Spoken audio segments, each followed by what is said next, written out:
शादी में सबसे पहला काम रस्म हिना, मेहंदी की रस्म।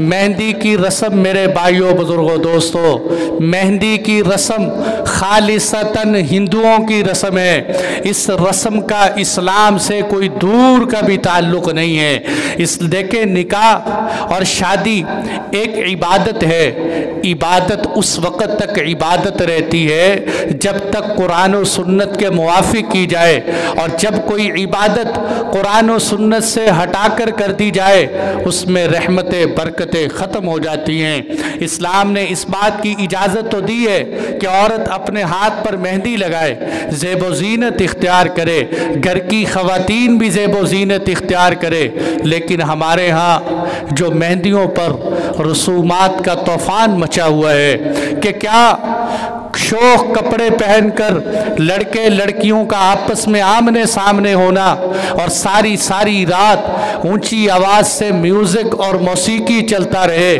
और सारी सारी रात इंसान नाच गाने में मसरूफ़ रहे और कहे खुशी का मौके। क्या मुसलमान खुशी में इस्लाम से बाहर हो जाते?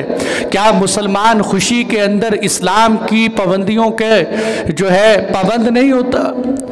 इसीलिए एक शायर ने कहा था, ज़फ़र उसको आदमी न जानिएगा खा वो कितना ही हो साहिब फ़हमो ज़का। ज़फ़र उसको आदमी न जानिएगा खा वो कितना ही हो साहिब फ़हमो ज़का। जिसे ऐश में याद खुदा न रहे, जिसे तैश में खौफ खुदा न रहे।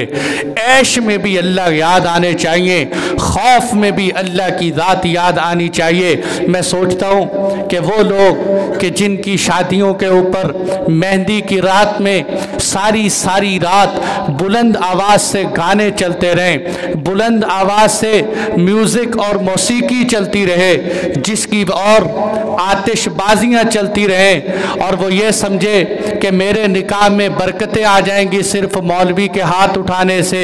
अल्लाह की कसम बरकतें नहीं आएंगी।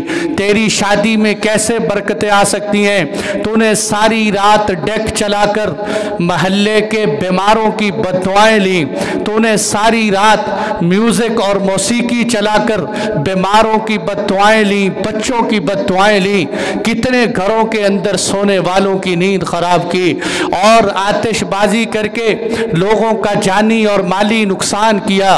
जिस निकाह में इतनी बददुआएं शामिल हो वहाँ मौलवी सजदे में गिर के भी दुआएं मांगता रहे तो मसले हल नहीं होंगे। जब तक हम खुद को मुसलमान बनाकर इस्लाम के तरीके पर नहीं आएंगे। इसलिए अल्लाह के वास्ते इस मेहंदी की रस्म को ख़त्म कर दो। मेहंदी के अंदर कोई दावत नहीं है इस्लाम की तरफ से, कोई मेहंदी का तसव्वुर ही नहीं है। आप सल्लल्लाहु अलैहि वसल्लम की सारी ज़िंदगी में, सहाबा किराम की सारी ज़िंदगी में कहीं भी नज़र नहीं आता आपने किसी को मेहंदी की दावत दी हो। और न जाने इतने फंक्शन, मेहंदी का फंक्शन, मंगनी का फंक्शन इतना बड़ा होता है कि ऐसे लगता है जैसे किसी की शादी हो रही है।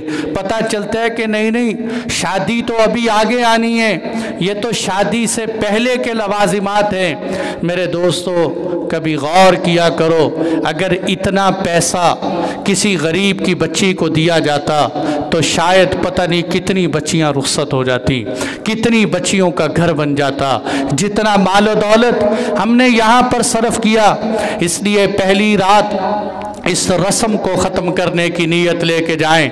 है बुरी, हम में से जितने लोग यहाँ बैठे हैं, अकेले किसी से मिलो, तबसरा करो, कहते जी बुरी बात है, ये ख़त्म होनी चाहिए, ये छोड़नी चाहिए। लेकिन जब अपने घर में बारी आती है तो इंसान ज़ीरो हो जाता है। सबसे पहले परनाला वहीं गिरता है, फिर कहता है जी क्या करे। मैं तो यहाँ तक भी कहता हूँ, आज मस्जिद में कोई कहता है टांगे खोल कर नमाज पढ़ो, कोई कहता है करीब करके नमाज पढ़ो, कोई कहता है बुलंद आवाज़ से आमीन कहो, कोई कहता है आहिस्ता आमीन कहो, कोई कहता है रफ़ा यदैन करके नमाज पढ़ो, कोई कहता है तरके रफ़ा यदैन से नमाज पढ़ो। इसमें हमारा मस्जिद में झगड़ा हो रहा है और वहाँ रस्म व रवाज جس پہ کسی مولوی کا، کسی مسلک کا، کسی کا اختلاف نہیں، اس پہ ہم سب کا اتفاق ہو جاتا ہے، اس پہ ہم سب اکٹھے کہ رسم و رواج اور بہانہ بناتے ہیں کہ جی کس مولوی کے پیچھے چلیں، ایک حلال کہتے ہیں، ایک حرام کہتے ہیں، ایک جائز کہتے ہیں، ایک ناجائز کہتے ہیں۔ کوئی ایسا مولوی نہیں ہے جو یہ کہتا ہو کہ مہندی کی رسم پہ خوب میوزک بجاؤ،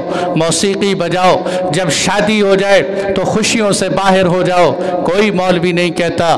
لیکن میرے دوستو، شیطان ہمیں اس کی دعوت دیتے ہیں، اور قرآن میں اللہ فرماتے ہیں وَلَا تُبَذِّرْ تَبْذِيرًا، فضول خرچی نہ کرو، بے جا اپنا پیسہ نہ اڑاؤ، ان المبذرین کانوا اخوان الشیاطین، بے جا پیسے اڑانے والے شیطان کے بھائی ہوتے ہیں، وہ شیاطین کے ساتھی۔